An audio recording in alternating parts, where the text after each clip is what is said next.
Hello again. Here am I, a redneck juggernaut, aka Christian Red Pill Minister, speaking to you again. I want to give you a little update on what's going on in my life right now. I saw my caseworker yesterday, or the one who's been working with me to try to get me a career job. And we got some things going and got some things discussed, and it went pretty well. In the meantime, I'm still working part-time at the pizza place. Just to show you I'm not some kind of megalomaniac, I don't mind embarrassing myself a little bit by being seen in my work attire, or what I'm doing right now. So anyways, it is what it is. What?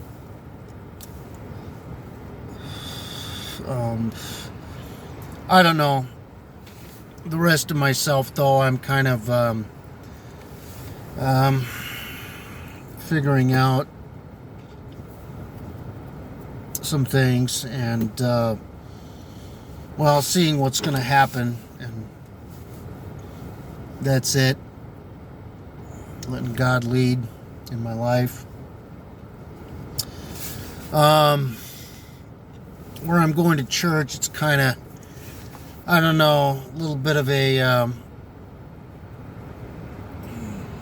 I've been going to this church now for 5 years, and I've made some, I'd say people that I'm very well acquainted with and get along with very well. But, now that they're getting to know me a little better, and we're getting into the more, they're starting to find this stuff out about me and my past, and having a disability, having Asperger's disorder, having to tell them what it is, and I'm running up against the same kind of frustrating challenges that I've had in the past, of people not understanding, thinking I'm making it up or whatnot, and maybe using it as an excuse, just an excuse.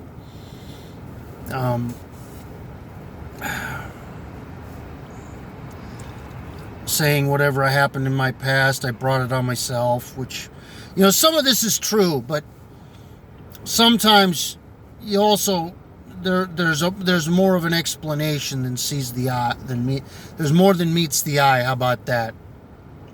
It'd be nice to have somebody understand a little bit.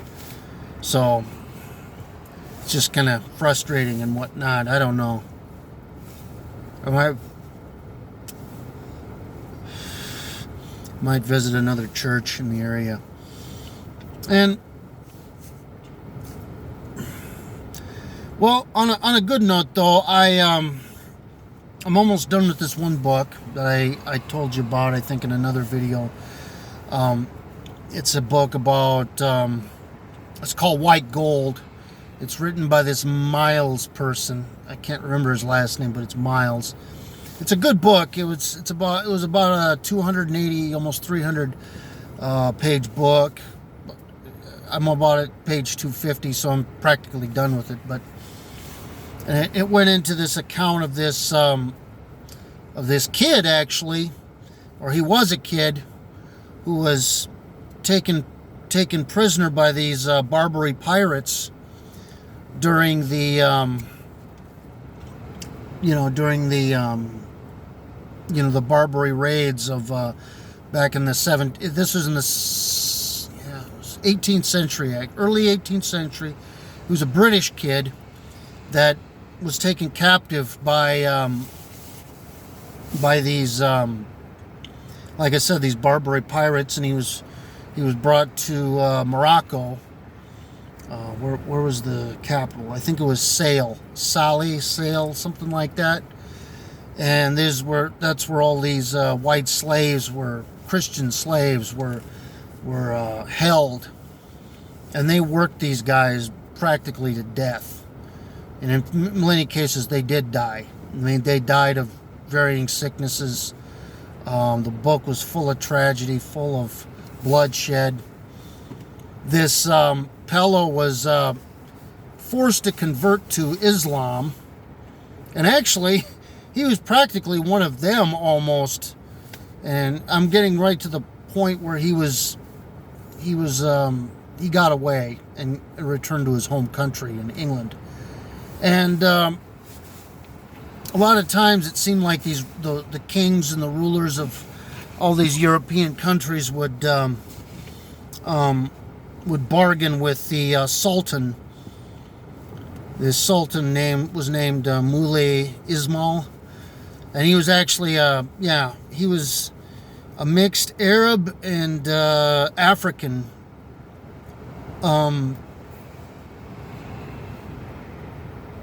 guy that was the Sultan of this Moroccan region. And how he treated these slaves, well, how he treated everybody in general. This man was just a tyrant of extremes. It's kind of hard to explain all of it, but it did go into graphic detail. And what it really went into the graphic detail was about the Sultan's Black Guard. That's what they call them, the Black Guard. They were the attendants and all these the army that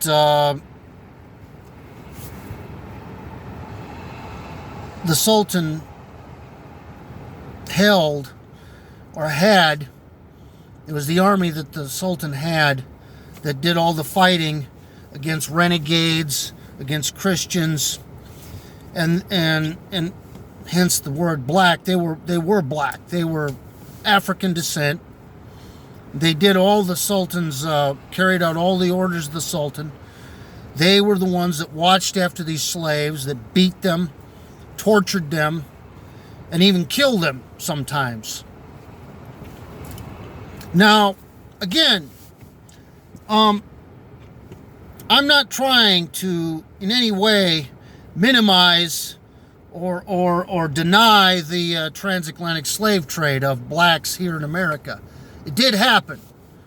And I've seen all the movies, and I mean, we're getting inundated here in Western culture with all of them. I mean, from Django Unchained to 12 Years a Slave to The Amistad. I mean, there's just countless movies on this. Countless. Mississippi Burning, although that was more about the Jim Crow era, but... And I'm not in any way trying to downplay that. It was a horrible thing that happened to blacks. But this is just giving a different perspective of it. And a very unheard of perspective nowadays. Many people you talk to have not heard of the Barbary slave trade. Especially the Barbary slave trade of Europeans. So that's just something of note. Now, a lot of these soldiers, if they did convert, well, a lot of times if they didn't convert, they were killed. But the ones that did convert were forced then to marry either Arabic or African wives, start a family, and often in some of these cases, they took this family, if they got released by their ambassadors or their leaders or whatnot, they went home. And they would bring their families home with them, too, including those of the people they married and whatnot. And I discussed also, and something that was of note, my mom is an Irish person from Ireland, obviously, but she's from Ireland, though. She's first generation, or I guess I would be second, although my dad is American and he's actually Melungian, if you know what that is, or he's part Melungian, which I am too, obviously. So, anyways, that's kind of a side note, but, in Ireland, there was, and I'd never heard of this, the sack of Baltimore. It's where the Barbary pirates came and raided Ireland, captured a bunch of people, and brought them down to Morocco, North Africa. So, again, this is fascinating history, and I think in some of those cases they came home, and on the coasts of Ireland, especially the south and the west coast, to this day there are traces of these people that have kind of olivey or yellowy skin and really dark curly hair, and that would some have said it's from Spanish sailors, and that could be true, but I think that it's possible that they are still carrying some of the bloodline of the Barbary slave trade, of the Arabs and Africans that raided their region back in the 1600s. And remember, it was over 1 million slaves that were European slaves that were held captive over a 300 or 250 to 300 year period from the late 1500s into the mid 1800s, that were captured and made slaves in the North African areas by the Barbary pirates. So this is just very interesting stuff to me, and it's stuff that I think I'd like to share, and for what it's worth, I guess.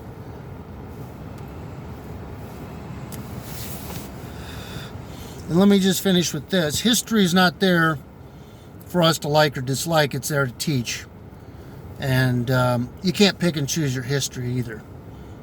You got to study it in full context, or you can be misled. So